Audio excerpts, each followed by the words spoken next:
Hey everybody, this is that German guy Josh Runquist, and I'm here with the guys from Amaranthe, who's going to be headlining here at the Triple Rock here in Minneapolis, Minnesota tonight. How are you guys doing tonight? Yeah, we're awesome. My first question to you is Runquist. That sounds pretty much Swedish, right? Absolutely. Yeah, can you tell us about the story behind that? Both my grandma and grandpa from my dad's side are originally from Sweden. So they came back here in the late 1800s and then started the Runquist tradition here. Ah, cool. That's why you look so handsome. Oh, I can almost hear that Swedish accent, actually. Absolutely. Yeah. I can definitely attest to that. Yeah. So how's the tour been for you guys so far? It's been fantastic. We actually sold much more tickets than we expected from the beginning. You never know when you enter a new territory how the response from the fans will be, how many fans you got there, and yeah, what do you say, Morton? Yeah, I mean, it's always a little bit risky almost, because I mean, this is our first tour in the US, and not just the first tour, but our first headlining tour. So I mean, if everything would go wrong, it would be at our own cost, you know. So, but so far it has been going very, very well with everything, pretty much. I mean, both the support band, the Cobra and Lotus, are great guys helping out with everything, and everything is running pretty smooth. I'm very glad to hear that. I was originally scared the show wasn't going to be happening at first because the original venue this was going to be at Station 4 in St. Paul, Minnesota, closed down a few months ago. Yeah, and luckily the Triple Rock was able to pick this show up. Yeah, that was really good, because I heard something was they did something with the ventilation or something like that they had to redo or whatever. Yeah, whenever you hear bands or that we about... sold too many tickets. I don't know. That could be as well. But whenever bands talk about playing Station 4 being the hottest venue in North America, they aren't kidding, because the walls literally sweat even in the winter with how hot it is there. So they had to change the ventilation. What do you say? So there was no problem with molds and stuff like that there? No, it's just that it was such a small, narrow space, and it gets so hot in there that ambulances come by all the time just to pick up kids from dehydration. Oh, yeah. See, it's actually air conditioned in the Triple Rock, so it actually will feel really nice for you guys to play tonight. Especially not right now. I mean, considering the weather pretty much throughout the whole United States right now, it's fucking hot. Yeah, when we played in New York, we had like, I don't know how much it is in Fahrenheit, but it was like 40, 45 degrees hot. No, that's pretty close to 100 degrees. I heard it was like 108 Fahrenheit, right? Yeah, that's right about there. And now we're going to Vegas. Not just hot, dry too. It's so great to hear that the tour has actually been selling better than you guys have expected. So that must mean that it's been a pretty good response for the Nexus so far. Absolutely, yeah. The response from the Nexus has been phenomenal when it comes to the States, because especially, as you can see, the first album, Amaranthe, was not released in the States physically. It was only released on iTunes. That's right. So the Nexus album has only been out here for 4 or 5 months, and the physical sales been really good, and the iTunes been really good, and now there's a lot of people showing up. So I think a lot of people discovered us through that album, and I mean, and then they might have bought the old one, because the old, I mean, the first album also got released again. Yeah. I mean, it got released physically. Yes. Right? Yeah, it did. So now people, hopefully, I mean, have got their eyes up for us now. So, yeah. Oh, very cool. So based on that, is the set list that you have tonight more focused on the Nexus, or is it on both albums? As we only have 2 albums and we play over an hour and a half, something like that, we have to blend it pretty 50-50, because you know, every time you do an album, there's some songs that are album songs and there's some songs that are live songs. So it's impossible to play all of them, and there's always a risk taking, and also a thing you have to do with the audience, because some people I've heard both albums. Some people have only heard one album. So I remember myself, I was playing at the Wacken like the first time a couple of years with another band. And the day before Iron Maiden played, and they had just released what is it called? The latest album, the next Final Frontier, and they played it from start to finish, and then they played the old song. Oh, wow. And no one wants to do like that. Right. You have to blend the songs together and play the hit songs from both albums, because we really want to be together with the fans. When we play, we want to keep them into the show. We want them to jump and scream, and you know, we're not playing for ourselves. We're playing for the fans. Yeah, we definitely feed off the fans' energy. I mean, it really makes us better as well. I mean, on stage. I mean, it's kind of I mean, you give something and you get something back, and it really works well like that. Oh, absolutely, very much so. And since you guys play such powerful music that'll get the crowd going, I mean, it's got to be a good experience on both ends. Yeah. You're gonna experience it. But also, that said, what are some of your favorite songs to play live? It depends from day to day, but one that always comes back in my mind when people ask that is Call Out My Name. Oh, yes. It may not be my favorite song on any of the albums, but it's when it comes to live, it always is so energetic, and the tempo is so perfect for the audience to respond to it. So people always go crazy when we play that song, which is it's really cool. Oh, very cool. You, Morton? Oh, for me, I mean, it's the intro when you don't have to play. Yeah, it's actually it's the Universal Music intro. No, the outro actually. When the show is done. Oh, very no, I'm kidding. No. Actually, my favorite song to play is actually "Burn With Me." Ah, cool. Yeah, Oh, very nice. because it kind of differs from all the other songs. It's more has a more slower pace and a little bit more groove somehow. Yeah. Kind of like that. But also the Nexus, the song "The Nexus" is a favorite. So. Very cool. And yeah, like Jake said, "Call Out My Name." It always gets the crowd jumping and stuff. So that's quite entertaining from my view behind the drum kit. Oh, absolutely. Yeah. Yeah, I'm definitely looking forward to seeing the crowd bobbing up and down Yeah. when that hits. Yeah. I've been trying to pick one of my favorites I've been wanting to hear tonight. I've been going like back and forth, but Mechanical Illusion has become one of my favorites right now. Ah, that's cool, and we're gonna play it for you. Oh, sweet, thank you. It's one of my favorites from the album, definitely. Yeah. From the album, it's Mechanical Illusion and Future on Hold. Unfortunately, Future on Hold is not in the set list for tonight, but it's a song that I really want to bring up in the set in future sets, because it's a really cool song. Well, we are playing a new song tonight, actually, that we haven't played before. Yeah. Really? I wonder how that will be. Yeah, it's gonna be quite interesting. We're gonna try out one new song from the album, which we've never ever played together. We actually never ever rehearse. We're not one of these bands that are playing in the rehearsal room, 3 times a week. We actually meet after we recorded an album. We rent some space for 1 week before we go on tour, and then every gig is a rehearsal. So we never actually got time to rehearse new songs, so we do that on soundcheck. So we did that today, and it's gonna be very interesting to see how this turns out. Could turn out pretty good, but it could also turn out pretty bad. But even when it's bad, it's good.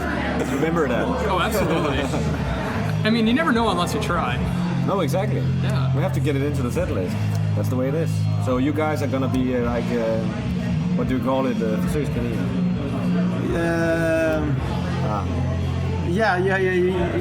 You're gonna be the Guinea pigs, yeah. yeah, exactly. Whatever you call it. Oh, very cool. So what are your guys' plans after this tour? World domination times 10. No. Why not? We have so much stuff coming up all the time, and it's a it's a problem, which it's not a problem, of course, but it's pretty.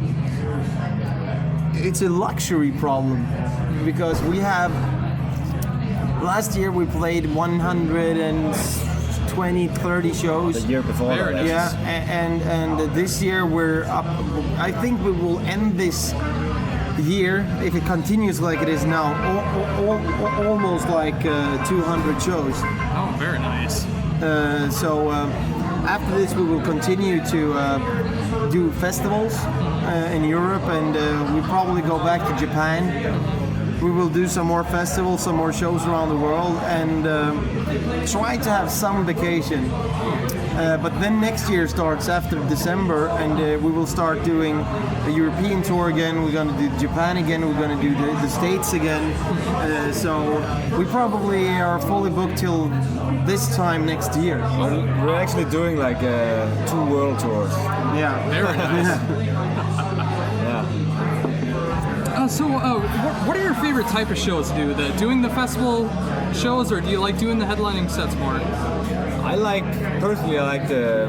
I mean, it depends. It really depends. Sometimes the shows that you least expect to be awesome always turns out to be the best show somehow. I mean, even when you go to a very small club and you're like, oh, can we even fit on this stage? You know. And you can be kind of skeptical, but it always ends out being some of the best shows somehow, because it's so intimate and so much energy in a small room. But at the same time, festivals it's kind of a totally different experience. Of course, there's more bigger distance to the audience and all that stuff. But if the audience is following. If they're really into it, you know, it can really be a good experience, very rewarding as well.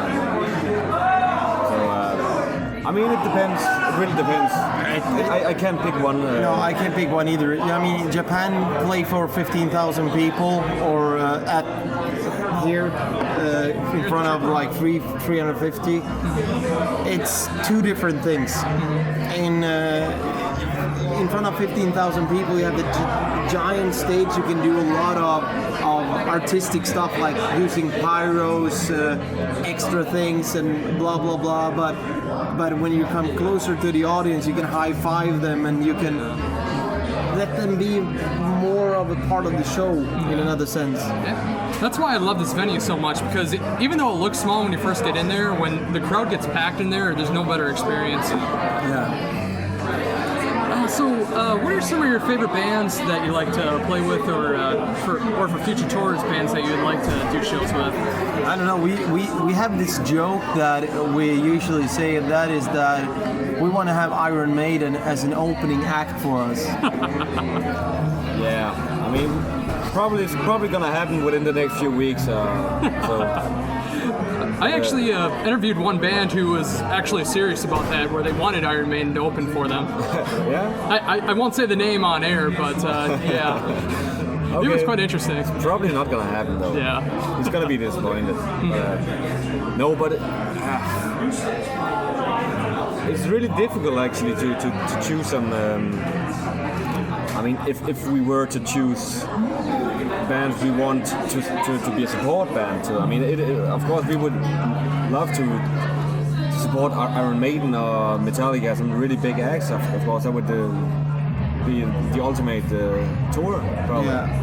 It's like a festival every day. Yeah, Bon Jovi or something like that. But right now, it would be really cool to do a tour together with upcoming bands like 30 Seconds to Mars that has just made it, and have a lot of fans and have almost the same fan base as we have. Yeah. That would be a cool thing to do. That would be a cool tour. Yeah. I can totally see that working out. Yeah. I think you could bring a lot of kids more into metal and stuff like that too. Absolutely. From the 30 Seconds to Mars side. You should call them right away, actually. Yeah, why not? Yeah, very cool. So also that said, what type of music do you guys listen to when you guys are out on the road? It's a fun question when it comes to me, because I don't listen to music. Music listens to him. Yeah. That's a great musician's answer. Yeah. I am like this guy with all the jokes. What's his name? Not like Buddha. No, the karate guy. The karate. What's his name? Karate guy. Mr. Miyagi? No. He's pretty dry. Vad fan heter han? Han som är med i, han som alla, vet du det?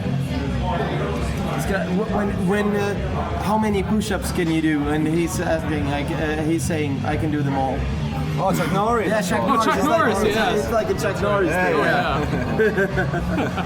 Yeah.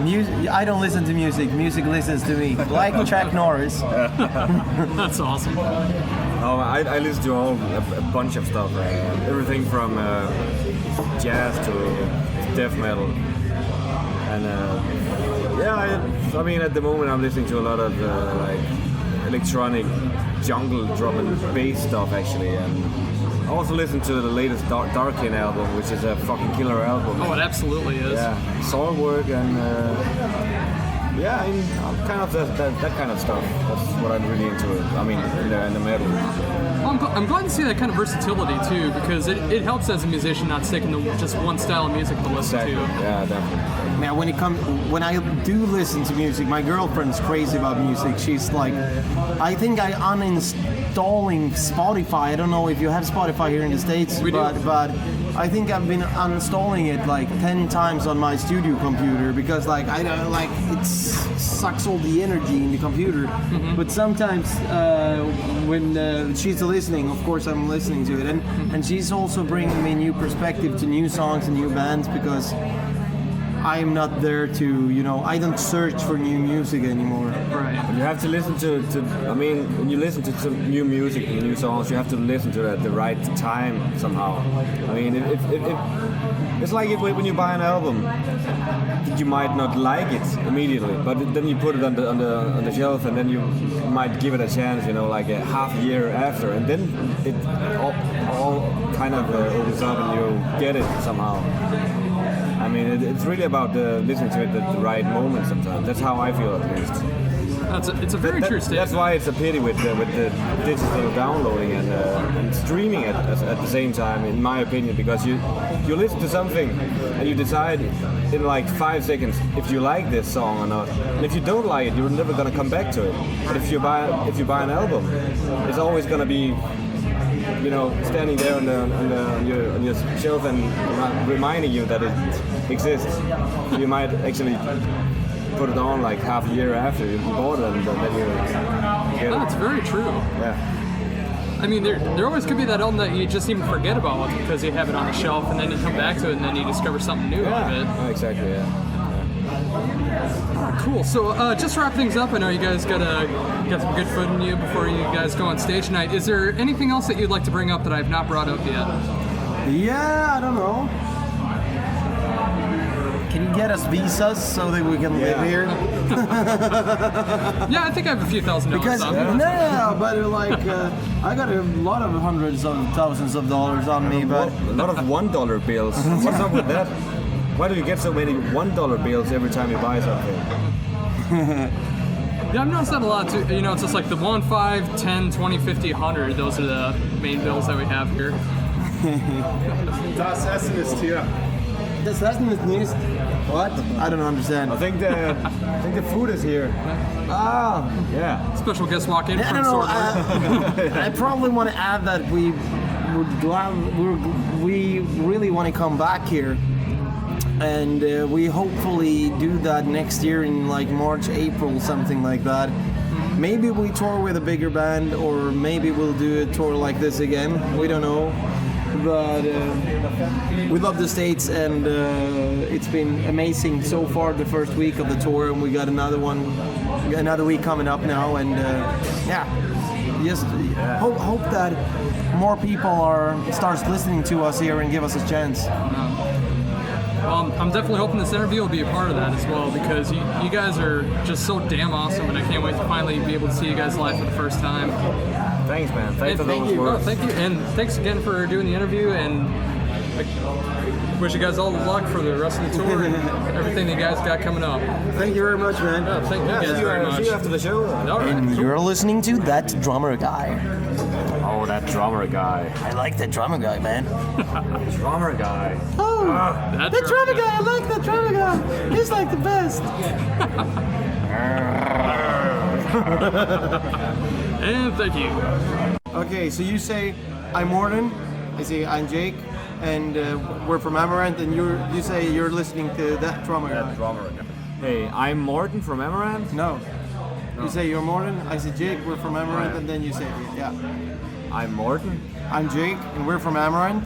And you're listening to that drummer guy.